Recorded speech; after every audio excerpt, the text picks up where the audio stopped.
पहले तो सबका हृदय से स्वागत करते हैं कि आप लोग श्री जी की हेतु की कृपा से श्री धाम वृंदावन पधारे। उत्सव क्या है? भाव। अगर हमारा भाव श्री जी से जुड़ा है, गुरु जी से जुड़ा है, नाम से जुड़ा है, तो हमारा उत्सव प्रतिपल हो रहा है। प्रतिपल एक नवीन आनंद, एक नवीन सुख मिलता है। यदि हम शरीर के भोगों और इंद्रियों की विलासिता, स्वार्थ परवत्ता, इसमें चित्त देंगे तो हर समय हमारे अंदर अशांति, चिंता, भय, शोक, उद्वेग ये रहेगा।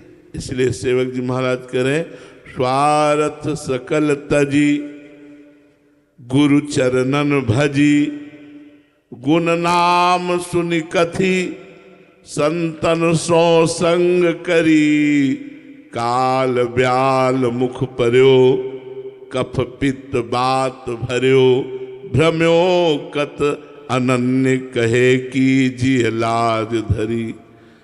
भगवान ने हेतु की कृपा करके तुम्हें मनुष्य शरीर दिया। मनुष्य शरीर में श्री धाम वृंदावन में साधु समागम दिया, तो कह रहे अब स्वार्थ का त्याग कर दो। जो मलिन इंद्रियों के भोगों का चिंतन है, जो मलिन इंद्रियों के भोगों की क्रियाएं हैं, तो पशु पक्षी भी करते हैं। मनुष्य जीवन की श्रेष्ठता है कि एक एक क्षण हम गुरु भगवान के चरणों का आश्रय लेकर उनके बताए हुए नाम मंत्र में लगावें।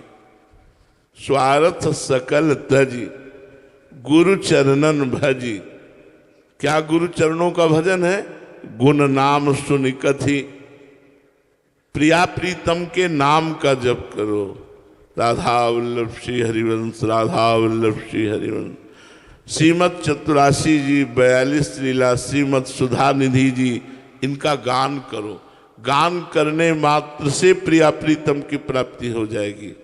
84 हरिवंश कृत पढ़े सुने निशिभोर, छुटी 84 भ्रमंते निरखै जुगल किशोर।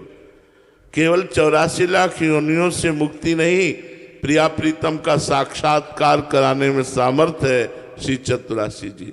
तो वाणी जी का गायन करो, नाम जप करो और ठाकुर सेवा जरूर घर में विराजमान करो। चाहे राधा नाम विराजमान करो, चाहे राधा रूप विराजमान करो, चाहे राधा वल्लभ जी की छवि विराजमान करो, चाहे जुगल सरकार ला के विराजमान करो। और बिना भोग लगाए कुछ पाओ मत। जल भी पियो तो उनका नाम लेकर उनकी जय जयकार करके पियो। राधा वल्लभ लाल की जय ऐसा बोले, फिर जल पिया। बिना भोग लगाए अगर आप पाएंगे तो आपकी बुद्धि रजोगुण तमोगुण से युक्त हो जाएगी। यदि भोग लगा के पाएंगे तो प्रसादे सर्व दुखानाम हानिरस्योपजायते। वो प्रसाद तुम्हारे दुखों का नाश करके हृदय में भक्ति का वर्धन करेगा। और मनुष्य जीवन की सार्थकता है भगवत प्रेम, भगवत भक्ति। तो खूब नाम जप करो, प्रभु के चरणारविंद के आश्रित रहो। कोई भी गलत आचरण, गलत नशा, गलत बातें, इनसे दूर बचो। इनका अपने जीवन में अस्तित्व नहीं होना चाहिए, तो हमारा मनुष्य जीवन सार्थक हो जाएगा। सब स्वस्थ रहो और प्रसन्न रहो। श्री हरि। और सब ठीक है? आपको बहुत बहुत बधाई जन्मदिन की। जय।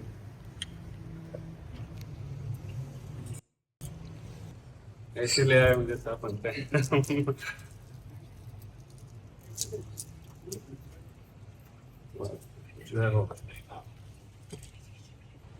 ये 2 मुट्ठी चना है, तीसरी मुट्ठी नहीं है।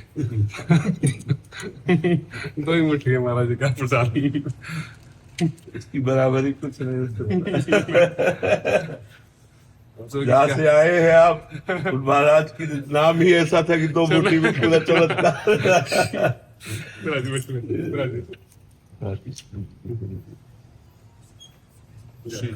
और सब वैष्णवजनों को सत्य ब्रज के अष्ट छाप कवि के महापुरुष हुए हैं कुमनदास जी। निष्किंचन शब्द आता है शास्त्र में, निष्किंचन। निष्किंचन वह है जो सब कुछ होते हुए भी एकदम हमेशा में दूर है, लेकिन वो दोनों प्रकार से निष्किंचन थे। बाह्य भी और आंतरिक भी। दोनों निष्किंचन थे। दर्पण भी नहीं था तिलक स्वरूप करने के लिए, आसने भी नहीं थी भजने करने के लिए, चटाई घास फूस की। ऐसा निष्किंचन महापुरुष है। जब एक समय यह है कि कल वल्लभाचार्य जी महाराज जी का जन्म दिवस है, जैसे आपका तैयारी हो रही है, तो ठाकुर जी श्रीनाथ जी बोले कल आचार्य जी का जन्म दिवस है। दिवस है। आचार्य भगवान तो गए थे गोकुल, तो सबने थोड़ा थोड़ा प्रयास किया। कुमनदास जी का जब बारी आई तब सोचने लगे मैं क्या करूं, इच्छा तो बहुत थी लेकिन हमारे पास कुछ है ही नहीं। लेकिन आचार्य जी का जन्मोत्सव है, कुछ न कुछ से करना ही है। तो दिखा एक बढ़िया भैंस की पड़ा था, उसको बेच करके सबने चंदा इकट्ठा किया और ठाकुर जी की जलेबी के भोग लगा। जलेबी के भोग लगा। तो जैसे ही सब उत्सव प्रारंभ हुआ, 1 घंटे बाद आचार्य भगवान आए, पधारे। देखिए कि ये सब सजावट क्या हो रही है, क्या बात है। और आज तो जलेबी के भोग लगी है, जलेबी बट रही है, आज तो कोई उत्सव भी नहीं है। तो श्रीनाथ जी ने कहा जय जय, आपके ही तो उत्सव है। आपका उत्सव है, आचार्य जी का उत्सव है। तो जो आचार्य का उत्सव मनाते हैं भगवान उसका उत्सव मनाते हैं। जी जी जी। जो संत का उत्सव मनाते हैं भगवान उनका उत्सव मनाते हैं। और वास्तविकता तो यही है कि आचार्य का जो ऋण है, उनकी कृपा है, जन्म जन्मांतर तक कोई नहीं उतार पाता। गुरु आचार्य का बिल्कुल। एक कोई यात्रा करते हैं सब, अब तो जीपीसी आ गया, सब आ गया। पहले पूछ के जाना पड़ता था भाई किधर जाना, लेकिन वो याद रहता था। जो पूछ के कोई जाता था वो याद रहता था। अपने राम बहुत घूम भ्रमण किए। ऐसे ही जब आचार्य भगवान जब रास्ता बता देते हैं कि यहाँ ठाकुर जी हैं, जाओ, तो उनका ऋण तो संभव ही नहीं है चुकाना। यह जो मार्ग है, भक्ति मार्ग है, सबसे सरल है और सबसे श्रेष्ठ मार्ग है। इसको राजमार्ग कहा जाता है। राजमार्ग वह होता है जो आंख में पट्टी बांधे और दौड़ पड़े तो गिरे ना। नहीं, इतनी चौड़ा, इतना ना कोई कुछ नहीं होता है। जैसे वैसे वृंदावन धाम में तो अपने आप अभूतपूर्व है। भगवान जब संकल्प किए कि हमको लीला करना है, ब्रज में आना है, तो हृदय से ही श्रीधाम गोवर्धन की श्रीधाम वृंदावन को प्रकट हुआ। भगवान के हृदय से ही प्रकट हुआ। तो हृदय का मतलब भगवान का निज कहते हैं ना कि जो शरीर में तो सब कुछ है लेकिन दिल में जी ठाकुर जी विराजते हैं। दिल में ना ही काहू को, सब जगह सबका भाग है लेकिन दिल में किसी के भाग नहीं होता है। दिल में तो उन्हीं के भाग होता है। अब उनका भाग होना ही चाहिए। तो कैसे भी भूले भटके कोई व्यक्ति, देखिए एक माँ के लिए और एक आचार्य के लिए कोई भी शर्त नहीं होता। गंदा बाल कैसे भी आवे धो धा करके साफ कर लेते। वैसे अपनी जो परंपरा है, 12 साल तक तपस्या करो, भ्रमण करो। जब साधु सीखे एक बोली, 12 साल घूमे साधु की टोली, जब जाकर सीखे एक बोली। संतों के साथ में कैसे बोला जाता है, कैसे शिष्टाचार प्रणाम किया जाता है, घूमने से ही होता है। तो जो संतों का जो वैभव है, भगवान जब आचार्य भगवान जब बद्रीनाथ भगवान गए, बद्रीनाथ दर्शन के लिए, तो साक्षात बद्रीनाथ भगवान नर नारायण भगवान प्रकट होकर के उनका स्वागत किए, आचार्य भगवान का। और उन्होंने कहा कि जब मैं अवतार लेता हूं तब तो गिने चुने को उतारता हूं। लेकिन आचार्य रूप में तो बृहद से विठलनाथ महाप्रभु हंस पकड़ने काज बधिक बानो धरि आए, तिलक दाम की सकुज जान तिन आप बधाए। हंस पकड़ने काज, कैसा संकल्प है महापुरुषों का। ऐसा महापुरुष ही संकल्प कर सकते हैं। बिना किसी को भगवत संबंध कराए हम अन्न जल ग्रहण नहीं करेंगे। ऐसा निस्वार्थ प्रेम किसका आवश्यकता है हमारी। लेकिन ऐसे अद्भुत महापुरुष है, हम बिना भगवान का संबंध करा हम अन्न जल नहीं ग्रहण करेंगे। बहुत बड़ी प्रतिज्ञा, और ऐसा भीष्म प्रतिज्ञा तो प्रसिद्ध है, लेकिन ये प्रतिज्ञा एक ही है हमारे जी। विठलनाथ महाप्रभु जी मानसरोवर की यात्रा की है, तो वहां पर जो साथ में थे सब परकरे थे, सब शिष्य ही थे। अब किसको वहां पर नाम दान दें, ऐसा कोई आगंतुक मिला नहीं। अब बिना नाम दान दिए कुछ पा नहीं सकते। तो उनकी दृष्टि हंस पर पड़ा। बोले उस हंस को ही बुला के लाओ। हंस को बुला के लाओ। चरणों में आकर के हंस किनारे आया। आचार्य भगवान तिलक दिए, कंठी पहनाए, और उसको भगवान कृष्ण नाम का मंत्र दिए, हंस को दिए। हंस तो गदगद हो गया। आज हंस परमहंस हो गया। आज हंस परमहंस हो गया। उन्होंने कहा कि भेष के प्रति सम्मान करना यही गुरुदक्षिणा, भेष में निष्ठा रखना, भेष से छल कपट नहीं करना, यही गुरुदक्षिणा हमारी। यात्रा करके चले आए। किसी राजा को कुष्ठ रोग हुआ, अक्षय रोग, सब दवा कराकर थक गया, कभी ठीक हो ही नहीं सका। किसने बताया कि भाई हंस का अगर मिले तो तुम ठीक हो जाओगे खा करके उसको। तो 4 बधिकों को पुरस्कृत किया, कि प्रलोभन दिया कि जाओ, जो कोई भी हंस का पकड़ के लाएगा उसका प्रचुर मात्रा में इनाम दूंगा। तो हंस, वो बधिक तो मानसरोवर की यात्रा के पहुंचे वहां पर। तो जैसे ही किनारे जाते थे, हंस अंदर चले जाते थे। हंस अंदर चले। हित अनहित पश पक्षी हो जाना, मानुष तन गुण ज्ञान निधाना। ही हमारा हितैषी है कि दुश्मन है, पशु पक्षी भी जान जाते हैं। वो हंस अंदर चले जाते थे। उसी समय देखा, हाथ थक कर बैठ गया, देखा कि कोई महात्मा आया है, और उसको देखते हंस पास में आ गए। हंस पास में आ गए। उसको लगे अब मेरा काम बन जाएगा। उसने तुरंत मिट्टी उट्टी पोता, चंदन लगाया, कहीं से माला पहन लिया, स्वांग बनाया। हंस यद्यप जानता था कि महात्मा नहीं है, बधिक है। जी जी, परिवेश का सम्मान समझ गया। लेकिन गुरुदेव की वाणी याद आ गई। बोले एक दिन शरीर तो छुटना ही है, कौन अजर अमर है।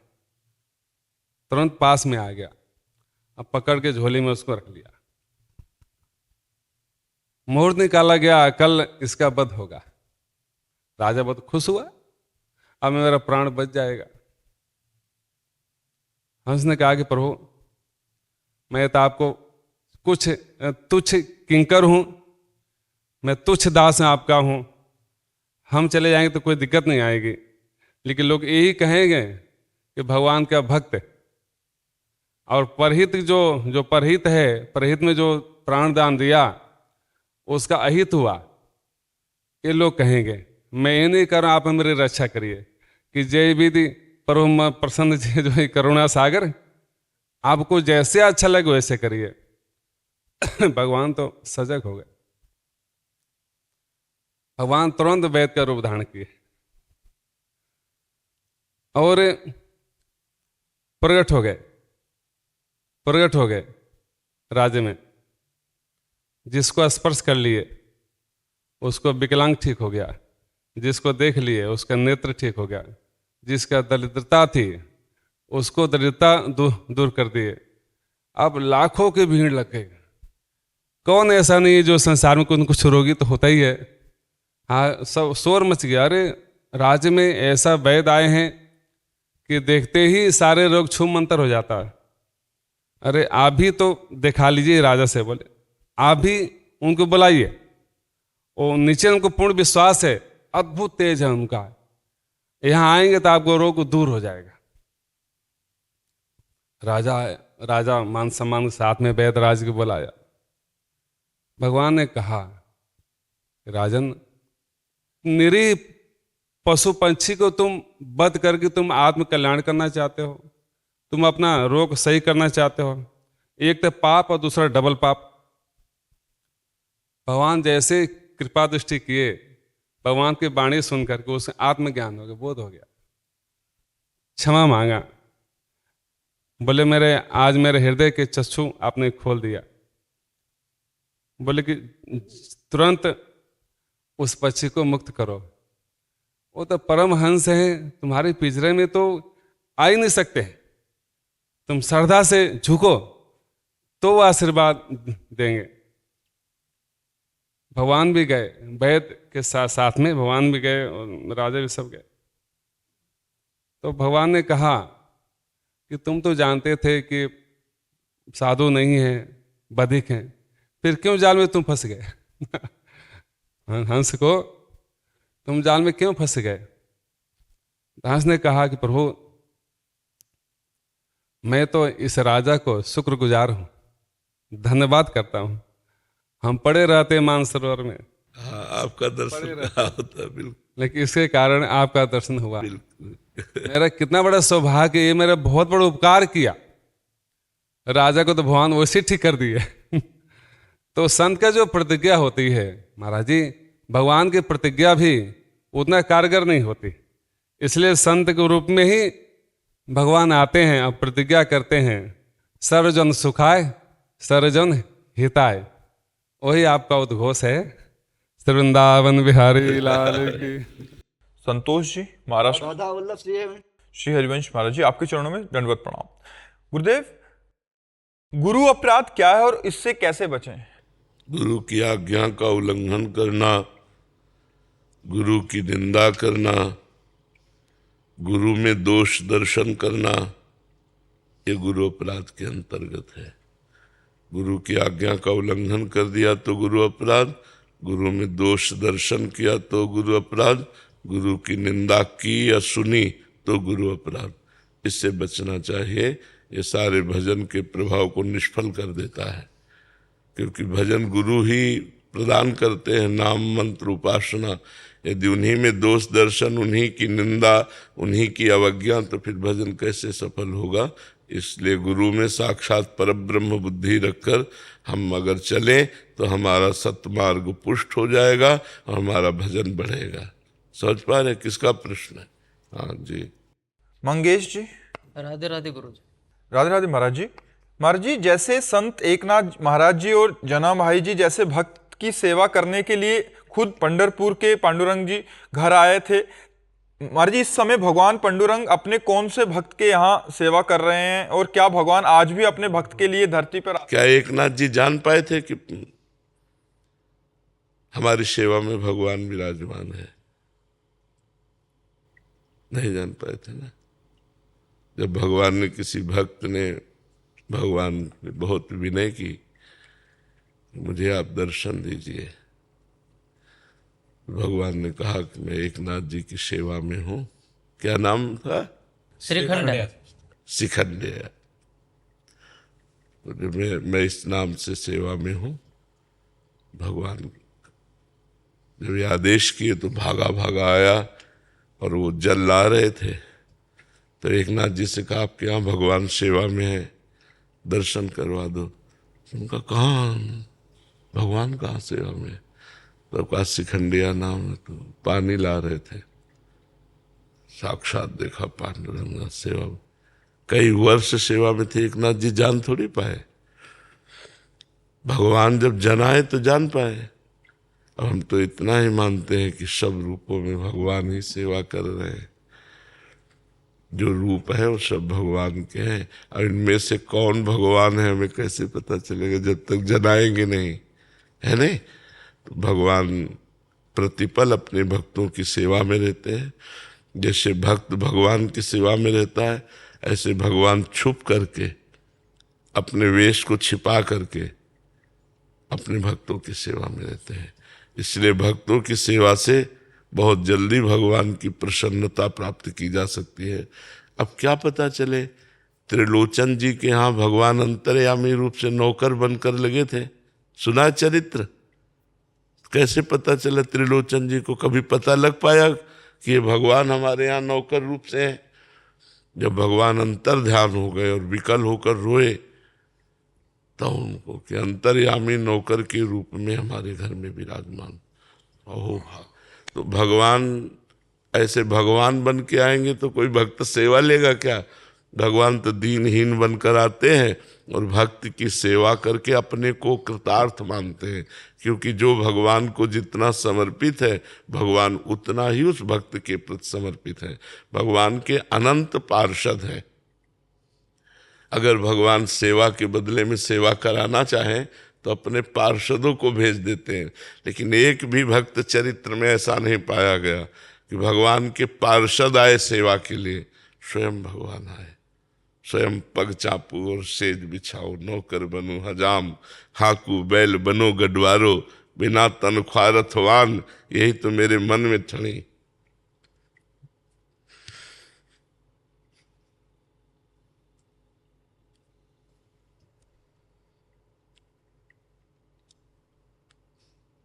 भगवान बहुत प्यार करते हैं।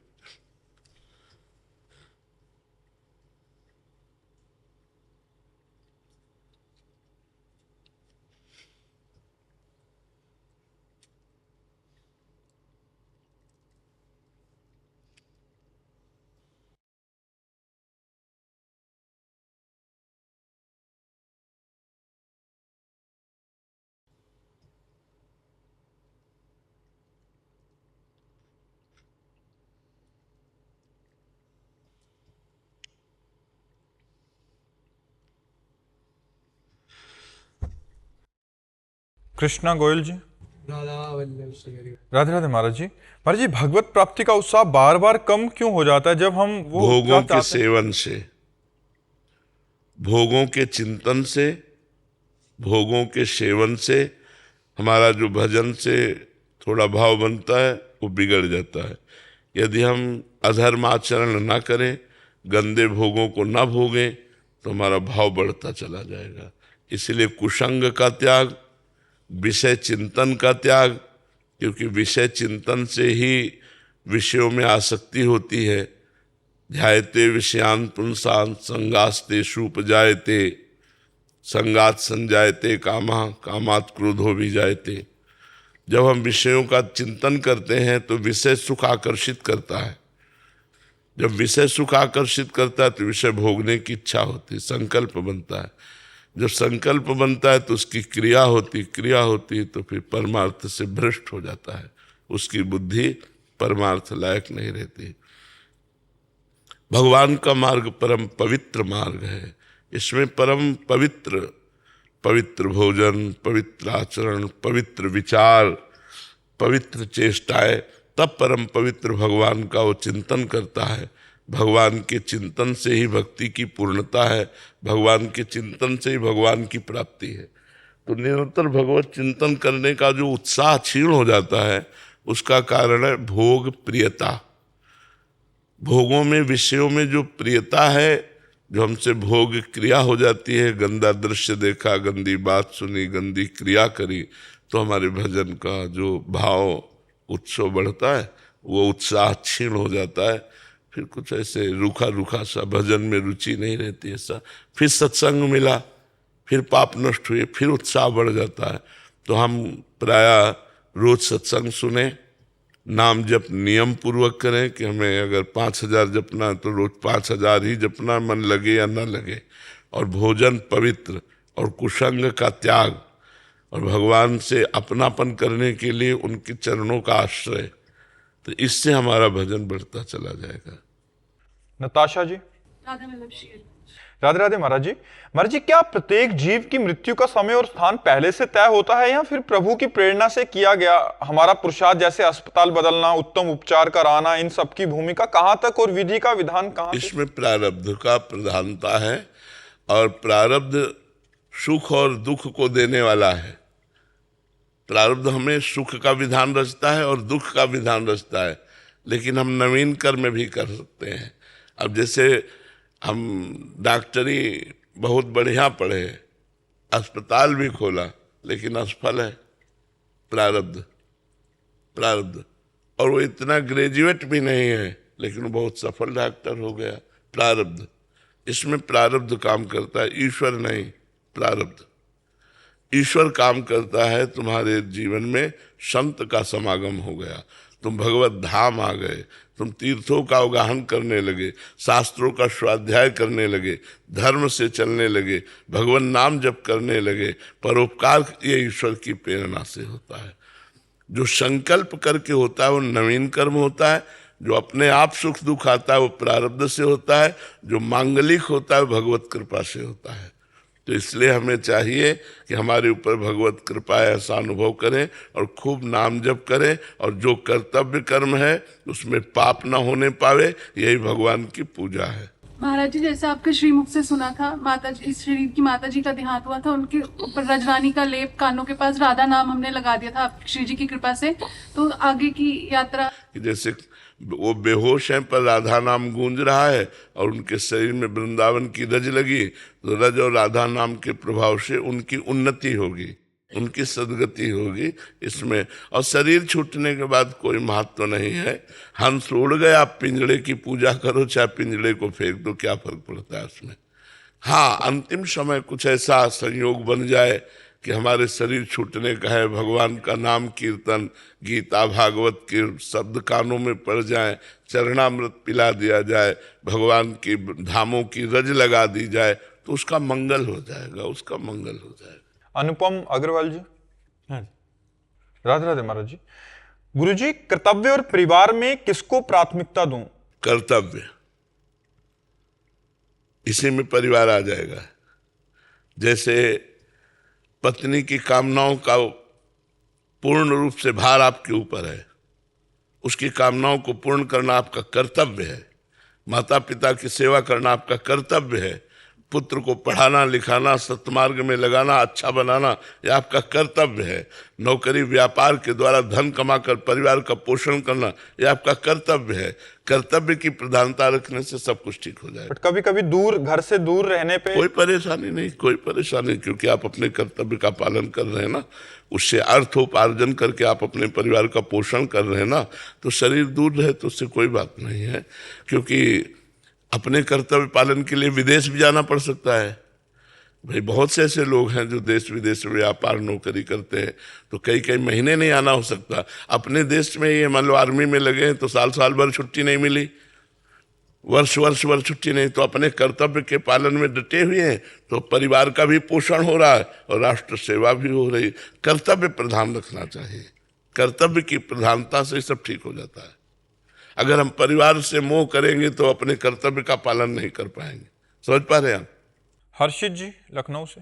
राधे राधे महाराज जी। राधे राधे महाराज जी। महाराज जी, मैं एक बैंक में कर्मचारी हूं और समय निकालकर श्री जी का नाम और उनका स्मरण करने का, कर्मयोगी बनने का प्रयास कर रहा हूं। महाराज जी, मेरा सवाल यह है कि क्या कर्मयोग और भक्ति योग से ही भगवत प्राप्ति हो जाएगी कि सांख्य योग के मार्ग को पहले अपनाना होगा? एक ही मार्ग को ग्रहण करना होता है, चाहे कर्मयोग, चाहे भक्ति योग, चाहे सांख्य योग, तीनों भवरोग की अचूक औषधि है तीनों।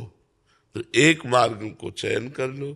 जैसे कर्म योग है तो हर कर्म पवित्रता पूर्वक करो, भगवान का स्मरण करते हुए, और भगवान को समर्पित कर दो। सब में भगवत भावना, निष्काम भाव से किया गया कर्म वो कर्मयोग कहलाता है। प्रायः सकामता से ही कर्म होते हैं, तो हम उन कर्मों को भगवान को समर्पित कर दें, भगवान का स्मरण करते रहें। चाहे जो योग हो, भगवान का स्मरण प्रधान है। तो भगवत स्मृति के साथ जो कर्म किया जाता है वो योग बन जाता है। योग माने जुड़ना। हम अपने कर्म को, अपनी स्मृति को भगवान से जोड़ा तो हमारा कर्म योग बन गया। अगर भगवत स्मृति से नहीं जोड़ा तो केवल कर्म रहेगा। कर्म बंधन कारक है, कर्मयोग मोक्ष प्रदान करने वाला है। सो संसार के हित के लिए कर्म करना, परिवार के हित के लिए कर्म करना, अपने शरीर के हित के लिए कर्म करना, ये कर्मयोग है। भोगों से शरीर का अहित होता है, हित नहीं होता है।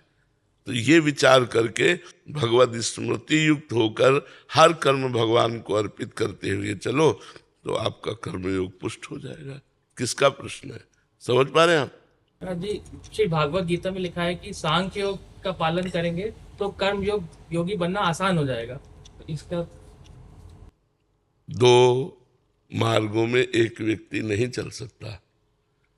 दो मार्गों में सांख्य योग जब हम ग्रहण करेंगे तो उसमें तत्व विचार है, तत्व विचार, आत्म तत्व का चिंतन, और वही ब्रह्म मैं हूं जिसकी खोज की जा रही है। उसमें सर्वस्व का त्याग करके अपने स्वरूप में स्थित होना है।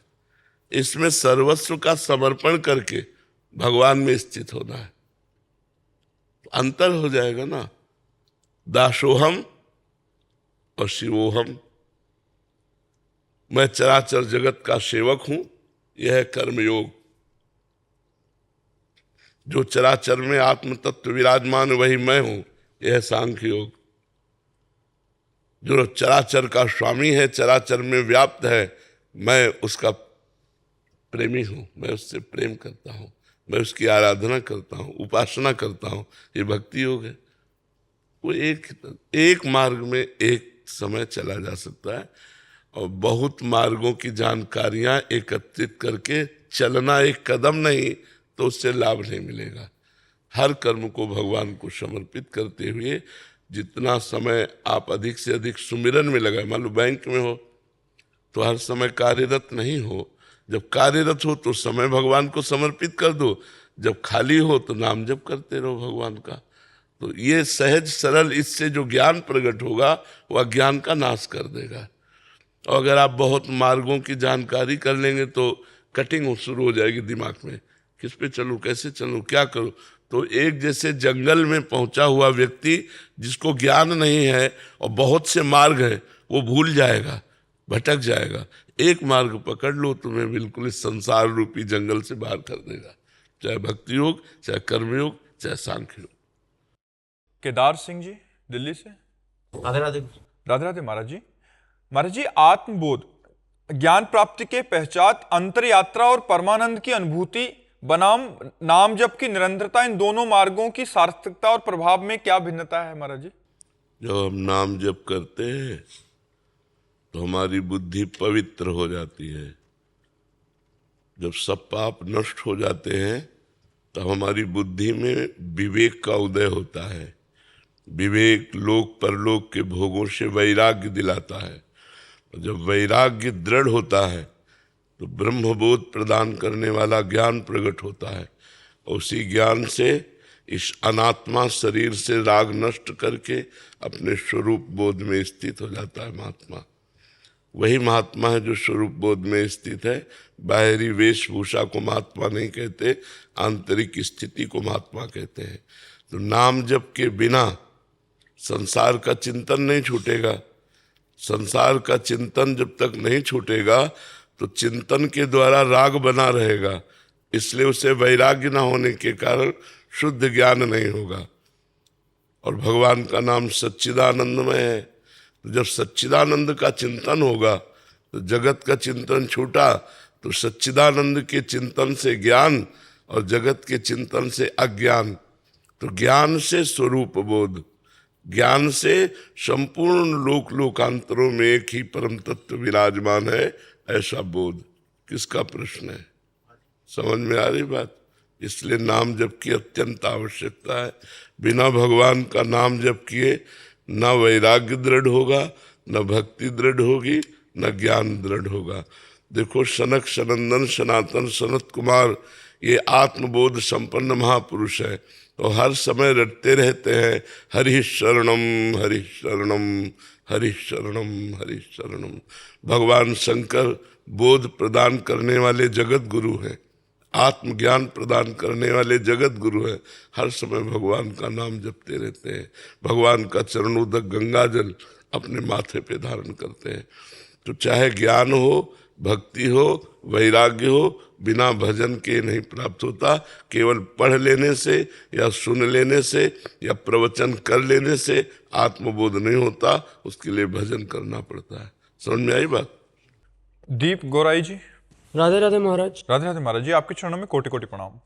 महाराज जी, एक प्रेमी वो होता है जिसमें प्रेमी को प्रिया से प्रेम की अपेक्षा होती है और उनके सानिध्य की आकांक्षा बनी रहती है, परंतु वो प्रेम कैसा जिसमें प्रेमी से भी कुछ भी चाह ना रह जाए, ना अपेक्षा रह जाए, मांग रह जाए। प्रेम तो इसे ही कहते हैं, उसे प्रेम नहीं कहते, उसे स्वार्थ कहते हैं। हम आपसे प्यार करते हैं, आप हमसे प्यार कीजिए, इसे स्वार्थ कहते हैं। इसलिए चढ़ के मैन तुरंग पर चलिबो पावक माए, प्रेम पंथ अति कठिन है सबको निभातना है।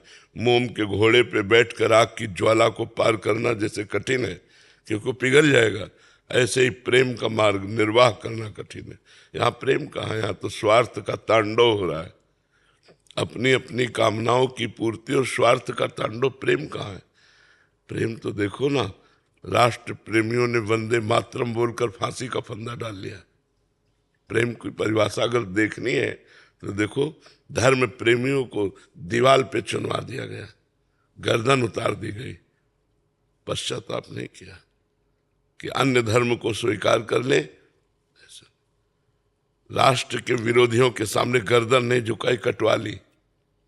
लौकिक प्रेम की बात कह रहा हूं, फिर भगवान का प्रेम तो विशुद्ध प्रेम है, सच्चिदानंद में। यहाँ प्रेम की परिभाषा कौन जानता है? प्रेम की परिभाषा का मतलब यही है, मैं आपको चाहूँ, आप मुझे चाहो, मैं आपकी कामनाएं पूर्ण करूँ, आप मेरी कामनाएं पूर्ण करो। अगर कामना पूर्ण करने में बाधा हुई तो खत्म प्रेम। ये प्रेम है? ये शुद्ध काम है, स्वार्थ है, अज्ञान है।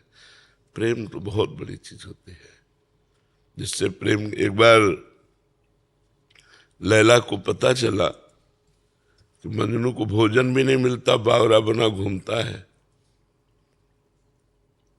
लौकिक प्रेम का उदाहरण है। तो धनी घर की थी, राज परिवार की थी। उन्होंने आदेश कर दिया बाजार में जहां भी जिस दुकान में जो भी मंजनू खाना चाहे उसका हिसाब मैं दूंगी। वहां जब हिसाब पहुंचा तो करोड़ों का पहुंचा, क्योंकि ऐलान सबको पता चल गया था। तो लाखों मंजनू रबड़ी खाने वाले निकल आए। तो उनका एक मंजनू इतना हिसाब, तो उनका पता नहीं कितने मंजनू हैं, तो वो सब मंजनू कह करके लेते हैं। और तो लैला ने कहा, मैं असली मंजनू की पहचान जानती हूँ, कल कह दो लैला मिलना चाहती है। तो हजारों मंजनुओं की भीड़ लग गई, पर्दे में रहते थे। उन्होंने एक चाकू रखी और कटोरा रखा, बोले मैं मंजनू के दिल का खून चाहती हूँ। सब पीछे हटने लगे। जो रबड़ी खाने वाले मंजनू थे, जो असली मंजनू थे, जब उसे पता चला तो मुस्कुराया और चाकू उठाई। जब मारने को कहा तो बस बोले मंजनू ये है, ये रबड़ी खाने वाले मंजनू लेकिन कटोरा भर खून देने वाले ये तो असली मंजनू होता है, जो प्यार में अपने दिल को, अपनी जान को कुछ नहीं समझता, उसे प्रेमी कहते हैं। देखो ना, आज भी कहीं न कहीं हमारे सैनिकों के हृदय में राष्ट्र प्रेम है। उनको पता है मैं बॉर्डर पे हूँ, किसी भी समय शूट हो सकता हूँ, किसी भी समय गोली लग सकती है। परिवार का प्रेम, बच्चों का प्रेम, सब न्यौछावर करके राष्ट्र प्रेम में छाती ताने खड़े हैं। और तेरे दिन घटनाएं सुनने को मिलती हैं। तो राष्ट्र प्रेम का देखो स्वरूप कि वो अपनी जान की भी परवाह नहीं करते। नौकरी व्यापार तो सब कोई कर रहा है, लेकिन राष्ट्र के लिए, समाज के लिए प्राण देना, तो ये बात, प्रेम एक अलौकिक वस्तु होती है। प्रेम में बलिदान है अपना, सामने वाले से नहीं चाहिए, अपने को सामने वाले को देना है। इसीलिए प्रेमी कहाँ मिलते हैं। एक बार वल्लभाचार्य भगवान से उनके शिष्य ने कहा कि मैं 100 ब्राह्मणों को पवाना चाहता हूँ। उनका एक वैष्णव को पवा दो तो 100 ब्राह्मणों के पवाने का फल प्राप्त हो जाएगा। तो उनका फिर तुम्हें 100 वैष्णव पवाऊंगा। तो उनका एक भगवत प्रेमी महात्मा को पवा दो तो शास्त्रों वैष्णव के पवाने का फल मिल जाएगा। बोले फिर हम 100 प्रेमियों को पवाओगे। तो आश्चर्यचकित होकर कहा प्रेमी 100? प्रेमी तो अंगुलियों में गिने जाते हैं, भगवत प्रेमी तो ऐसे एक दो चार, बस, इससे ज्यादा नहीं। जो कहो हरिवंश रस बिरलो समझन हार, एक दोई जो पाइए खोजी सब संसार। हम भगवान के मार्ग के पथिक हैं। कहीं हम अपना यश चाहते हैं, कहीं हम भगवान से वैभव चाहते हैं, कहीं हम प्रणाम नमस्कार चाहते हैं, लेकिन भगवान को कितना चाहते हैं ये भगवान जानते हैं। वास्तविक प्रेमी वही है जाहि न चाही कबहु कछु, तुम सन सहज स्नेह बसहु निरंतर तासुर सो राउर निच गए। जिसे कभी कुछ नहीं चाहिए। प्रेमी वही है जो अपने प्यारे की मुस्कान पर प्राण दे दे। अभी आशिकी समझी नहीं आशिकी, असली आशिकी समझी नहीं। असली आशिकी जब जागृत हो जाती है ना, बहुत, जो मैं ऐसा जानती प्रीति किए दुख होए, तो नगर ढिंढोरा पीटती अजी प्रीति न करियो को। श्री गिरधर गोपाल की आशिकी में मस्त मीरा जी कहती है प्रेम एक अलौकिक वस्तु है और किसी पवित्र हृदय में उदय होता है। और जब वो उदय होता है तो जैसे बाज पक्षी फील्ड में उतरे तो दूसरा पक्षी नजर नहीं आएगा, जब बाज उतरेगा तो दूसरा पक्षी नजर नहीं आएगा। ऐसे जब प्रेम उतरेगा तो कोई वासना, कोई इच्छा, कोई कामना ऐसा नहीं, एक भी नजर नहीं आएगी। वो निष्काम, वो वही तो सतरत सा लोकांता रहती, वही लोक के लोक को तार देता है महात्मा, जो भगवत प्रेमी महात्मा होता है।